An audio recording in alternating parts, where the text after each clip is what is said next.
પહેલા આવે છે. બધા માતાજી એક નિવેદ જમે તો આપો ખેતલો નાગ બે નિવેદ જમે, તલવટ અને ખીચડી.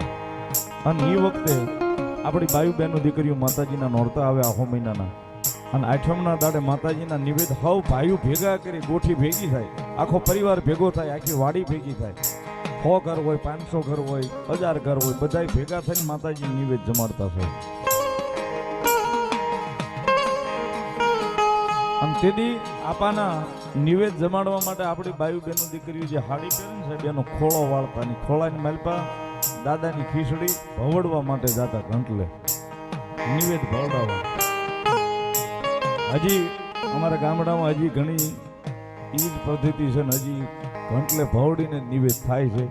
અત્યારે તૈયારમાં હજી નથી, કારણ કે ન્યા છે ત્યાં ધર્મ હજી ઊભું છે એમના પાસે. હાથે ભવડી અને જે ભાવથી ભવડતા ને સાહેબ જે હાથમાં, તેથી આપાના જીલણિયા ગવાતા છે. ખોળામાં ખીચડીને તલવટનો પીનો રાજા,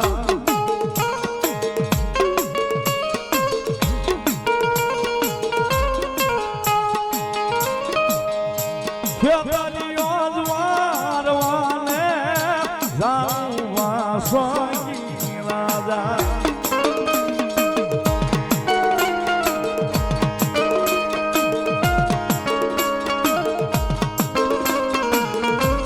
પરિવારમાં કોઈ ઝાડવું હુકાતું હોય ને સાહેબ,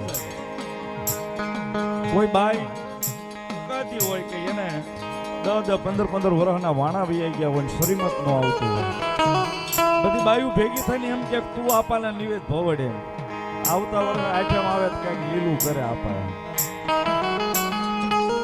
ભવડતા ભવડતા એ બાઈ માંગે સાહેબ, એકો પુતરડો અમને આપો વાસણી રાજા.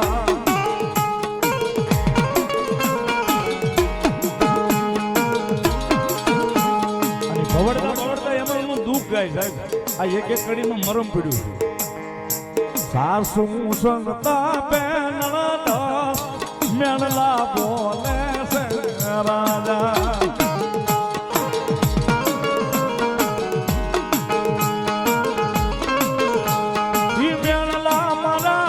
સોહનનો હાય રે વાસંગી રાજા.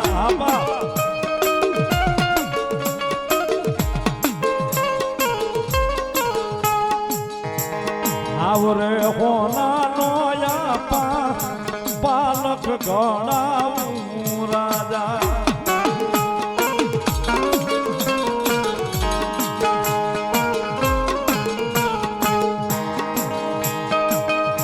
પ્રેમેથી તમને એમાં બેહાડું વાસંગી રાજા.